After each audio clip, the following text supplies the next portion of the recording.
Bollywood star hero Akkineni Nagarjuna తొలిసారి for the first time villain గా నటించనున్నారని వార్తలు వస్తున్నాయి. రజనీకాంత్, నెల్సన్ దిలీప్ కుమార్ కాంబినేషన్లో తెరకెక్కుతున్న జైలర్ 2లో ఆయన విలన్ గా నటిస్తున్నట్లు తెలుస్తోంది. ఈ మేరకు కాలీవుడ్లో వార్తలు వైరల్ అవుతున్నాయి. జైలర్ పార్ట్ 1లో విలన్ గా వినాయక్ నటించిన సంగతి తెలిసిందే. అయితే సీక్వెల్లో ఆయన పాత్ర కేవలం 2-3 సీన్ల వరకే ఉంటుందని టాక్. జైలర్ 2 షూటింగ్లో వినాయక్ 2 రోజులు మాత్రమే పాల్గొనడంతో ఆయన పాత్రపై ఒక క్లారిటీ వచ్చేసింది. అయితే ఫుల్ లెంత్ విలన్ గా నాగార్జున నటించనున్నారని కథనాలు వస్తున్నాయి.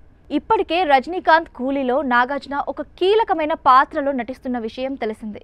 ఇందులో నాగార్జున సిమాన్ అనే పాత్రను పోషిస్తున్నారు. అయితే ఇందులో కూడా ఆయన పాత్ర నెగిటివ్ షేడ్లోనే ఉంటుందని వార్తలు వస్తున్నాయి.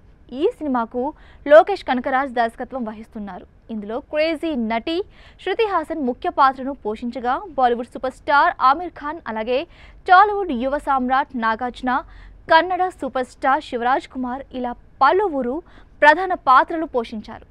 కూలీ సినిమాను ఆగస్టు 14న విడుదల చేయనున్నట్లు చిత్రవర్గాలు ఇప్పటికే ప్రకటించాయి.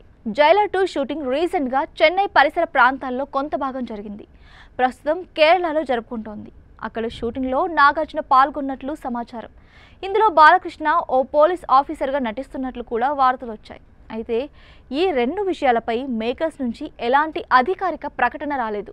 షూటింగ్ డిసెంబర్లో పూర్తవుతుందని దర్శకుడు ఇప్పటికే చెప్పారు. దీని తర్వాత రజనీకాంత్ నటించనున్న నెక్స్ట్ మూవీ టాలీవుడ్ యువ దర్శకుడితో చేసే అవకాశం ఉందని ప్రచారం కొనసాగుతోంది.